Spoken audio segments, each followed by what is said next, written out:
आजकल की कुछ औरतें ऐसी है ना जिनको सिर्फ ऐसा ससुराल चाहिए होता है जहां उनको काम ना करना पड़े, सिर ना ढकना पड़े, अपने मायके हर महीने जाए, पैसे उड़ाए, गुलछर्रे उड़ाए आराम से, और गैर मर्दों से रात भर बातें करते रहें, और सास ससुर और पति का कोई भी इंटरफेरेंस ना हो।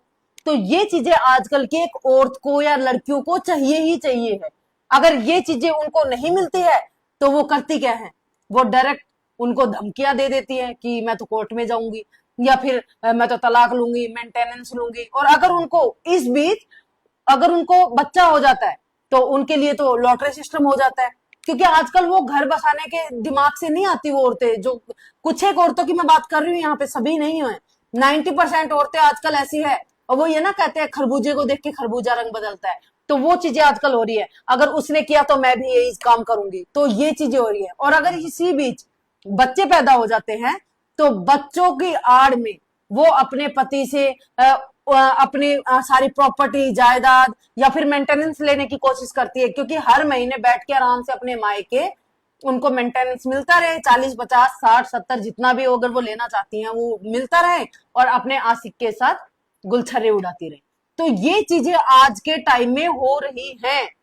आप देखिए, आपका घर बचा हुआ है तो बहुत अच्छी बात है, दूसरी जगह जा करके देखिए, हर तीसरे चौथे घर में ये काम आज के टाइम में हो रहा है। जहां पे भी जाते हैं वही आदमी पुरुष परेशान है कि हम करें तो करें क्या। यहाँ पे कोर्ट उनकी सुनवाई नहीं कर रहा है, उनके लिए अच्छा जो कानून बनाया था ना उसका वो फायदा उठा रही है वो औरतें। तो ये चीज यहाँ पे हो रही है। और अब जो पुरुष है वो बेचारे भटकते फिर रहे हैं, वो जो सही है वो तो भटकते ही फिर रहे हैं, क्योंकि उनका कोई सुन ही नहीं रहा। ना तो पुलिस स्टेशन में उनकी सुनवाई हो रही है, ना महिला आयोग में उनकी सुनवाई हो रही है, कहीं सुनवाई नहीं हो रही है। तो ये चीजें आजकल हो रही है, तो ऐसी औरतों से बच के रहिए। अगर आपके आसपास ऐसी औरतें हैं तो उनसे भैया दूरी बना लीजिए। कहीं ना कहीं अगर आपने कुछ एक बात बोली ना, वो 5 बातें लगा करके कोर्ट में पेश कर देंगी।